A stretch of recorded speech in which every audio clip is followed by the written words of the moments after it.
Next gen நேயர்களுக்கு வணக்கம். இங்கே வந்து நாம் அந்த ராசி பலம் பார்க்க போகிறோம். ஃபெப்ரவரி மந்தோட ராசி பலம். ஸோ அதுக்கு பார்க்குறதுக்கு முன்னாடி ஒரு விஷயத்தை நான் சொல்லணும். எப்படின்னா, ஒரு ஜாதகம் பார்க்கும்போது இப்போ நீங்கள் ட்வின்ஸ் குழந்தைகள் இருக்கும் இல்லையா, அவர் பிறந்திருக்கிற டைமில் வந்து ஒரு 5 மினிட்ஸ் 2 மினிட்ஸ் டிஃப்ரென்ஸ் இருக்கும். ஸோ அவரது லைஃப் வேறு மாதிரி இருக்கும். 2 பேரோட லைஃப் ஒரே மாதிரி இருக்காது. எதுக்குன்னா 2 பேரோட லக்னமே சேஞ்ச் ஆகிருக்கலாம். அதுக்கப்புறம் வந்து சிஸ்டாம்சம்னு சொல்லுவாங்க. அங்கே கூட சார்ட் சேஞ்ச் ஆகிருக்கும்.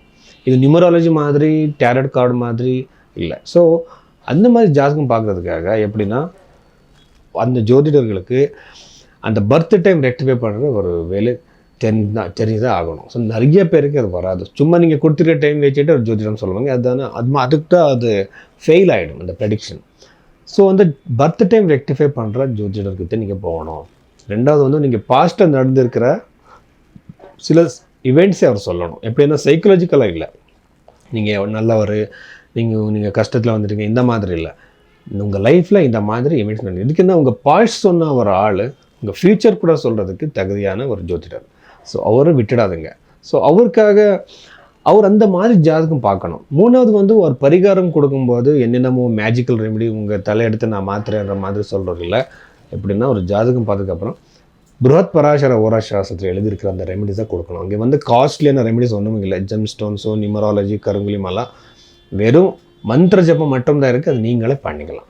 ஸோ இந்த மாதிரி ஜாதகத்தை விவரமாக பார்க்குறதுக்காக நீங்கள் பைரவி ஆஸ்ட்ரோவில் நீங்கள் உங்கள் கன்சல்டேஷன் புக் பண்ணுங்கள். ஃபெப்ரவரி மந்தில் இந்த மேச ராசி அவர்களுக்கு சம்மந்தப்பட்ட விஷயங்கள் நம்ம பார்க்கலாம். ஸோ மேச ராசின்றது வந்து ரொம்ப ஒரு அக்ரெசிவான ராசி. அப்படின்னா சராஸ்திரா திஸ்வபாவ ராசின்னு சொல்லுவாங்க இல்லையா, அந்த மாதிரி இது சரராசி. அதுக்கப்புறம் வந்து இதுக்கு வந்து செவ்வாய் வந்து இதுக்கு ஒரு அதிபதி. இப்போ வந்து இந்த ராசியில் பிறந்தவருக்கு வந்து இந்த மாதத்தில் என்னோட ஒரு கேல்குலேஷன் படி ப்ராப்பர்ட்டி வாங்குகிற யோகம் கண்டிப்பாக இருக்குது. இது எப்படின்னா, நீங்கள் ஃபஸ்ட்டு வந்து நீங்களே வாங்கிக்கலாம் உங்கள் பணத்தினால. ரெண்டாவது வந்து நீங்களே ஒரு ஆன்செஸ்ட்ரல் ப்ராப்பர்ட்டி கூட உங்களுக்கு வரலாம். அந்த மாதிரி சான்ஸ்கள் அதிகமாகவே இருக்குது. நீங்கள் வீடு வாங்குகிற யோகமே அதிகமாகவே இருக்குது. இந்த மேச ராசியில் போகிறவங்க நிறைய பேருக்கு அதுக்கு வந்து ட்ரை பண்ணிட்டு இருப்பாங்க. அவருக்கு வந்து பேங்க்கில் லோனு ரொம்ப லேட் ஆகிட்டு இருக்கும். ஆனால் இப்போ வந்து அவருக்கு நிறைய நல்ல டைம். ரெண்டாவது வந்து ரெண்டாவது அதிபதி வந்து சுக்கிரன் வந்து ரொம்ப நல்ல பிளேஸில் இருக்கிறதுனால கண்டிப்பாக ஃபைனான்ஷியல் சக்ஸஸ் இருக்குது. நீங்கள் ஃபைனான்ஷியல் பிரச்சனை இருந்தால், கடன் பிரச்சனை இருந்தால் கண்டிப்பாக இருந்து வெளியே வருவீங்க. சக்ஸஸ் இருக்குது. நிறைய பேருக்கு வந்து multiple source of income create ஆகும். இதுக்கு ஒரு யோகம் இருக்குது. சில பேர் வந்து இந்த கடன் பிரச்சனை எப்படி சார் வெளியே வர்றதுன்னு கேட்பாங்க. அதுக்கு வந்து மேஜிக்கல் ரெமெடி ஒன்றுமே இல்லை. ஃபைனான்ஷியல் டிசிப்ளின் இருக்கணும். அதுக்கப்புறம் வந்து சிம்பிளான ஒரு மந்திரம் இருக்கும், ஓம் மகாலட்சுமியே நமகான்னு சொல்லிட்டு. இந்த மந்திரத்தை ரெகுலராக சொல்லுங்கள். நான் நிறைய என்னோடய கிளைண்ட்ஸுக்கு கொடுத்துருக்கேன். அவருக்கு நல்ல ரிசல்ட் வந்துருக்கு. பண்ணுங்கள், செல்ஃப் டிசிப்ளின் ஃபாலோ பண்ணுங்கள். கண்டிப்பாக இந்த ஃபைனான்ஷியல் பிரச்சனை இங்கே கண்டிப்பாக வெளியே வர முடியும்.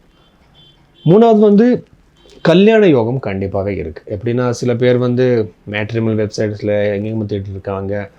கண்டிப்பாக ஒரு நல்ல ஒரு ப்ரொப்போசல் அமைகிற வாய்ப்பு இருக்குது. சில பேர் வந்து பிரிஞ்சிருப்பாங்க கல்யாணம் ஆனதுக்கப்புறம் சின்ன சின்ன பிரச்சனைகள்னால. அவர்கூட ஒன்று கூட சான்சஸ் இருக்குது. அதுக்கப்புறம் வந்து காம்ப்ரமைஸ் சான்சஸ் இருக்குது. சில பேருக்கு வந்து செகண்ட் மேரேஜ் ட்ரை பண்ணிட்டு இருப்பாங்க. அவருக்கு கூட ரொம்ப நல்ல டைம் இருக்குது. ஆனால் இதுக்கு ஒரு விஷயம் இருக்குது. என்னென்னா, நிறைய பேர் வந்து அந்த பொருத்தம் பார்க்கும்போது ஒரு 36 18 சொல்லிவிட்டு அந்த மாதிரி ஒரு ஜென்ரலாக பார்ப்பாங்க. அந்த மாதிரி ஜாதகத்தை பார்க்கக்கூடாது.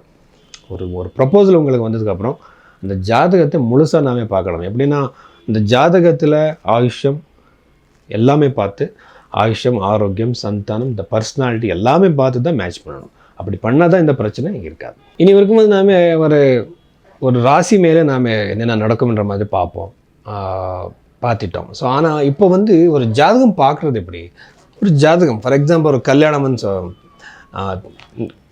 பாருங்கள். அங்கே வந்து லக்னம், சந்திர ராசி, சூரிய ராசி, பாத லக்னம், உபபாத லக்னம், அதுக்கப்புறம் வந்து நவாம்ச குண்டலி, அஷ்டக வர்க்கம், கோச்சாரம், பிரஷ்னம் எல்லாமே பார்த்து தான் ஒரு ப்ரெடிக்ஷன் கொடுக்கணும். சும்மா சில பேர் இருப்பாங்க, ஒரு 5-10 நிமிஷத்தில் எல்லா லைஃபஸ் மொத்தம் சொல்லிவிடுவாங்க. அது எப்படி? அது முடியாது. கம்ப்யூட்டர்னாலையும் கூட முடியாது. அது வந்து ரொம்ப எக்ஸ்பீரியன்ஸ் வேணும், டைம் வேணும், அந்த ரெஸ்பெக்ட் நீங்களும் கூட கொடுக்கணும். ஸோ அந்த மாதிரி டீட்டெயிலாக ஜாதகம் பார்த்து ப்ரெடிக்ஷன் கொடுக்கும்போது உண்மை தான் சொல்லணும். எப்படின்னா உங்கள் லைஃப்பில் இருக்கா இல்லையா? சார் நான் கார் வாங்குவீன்னா, நான் கார் வாங்குறேன்னு நீங்கள் வாங்குறதுக்கு வாய்ப்பு இருக்கா நீங்கள் கேட்பீங்க. இருக்கா இல்லையா அது மட்டும்தான் நான் சொல்லணும். இல்லைன்னா இல்லை. ஸோ நீங்கள் அதை அக்செப்ட் பண்ணிக்கணும். ஸோ இது வந்து கர்மத்துலேருந்து நமக்கு வரப்போகிற இந்த ப்ரெடிக்ஷன் வந்து அது யாராலையும் மாற்ற முடியாது. அதனால இருக்கிற உண்மையை நீங்கள் அக்செப்ட் பண்ணிக்கணும். அந்த மாதிரி நீங்கள் ஜாதகம் பார்க்குறதுக்காக, உண்மையை தெரிஞ்சுக்கிறதுக்காக நீங்கள் பைரவி ஆஸ்ட்ரோவில் நீங்கள் கன்சல்டேஷன் எடுத்துக்கோங்க.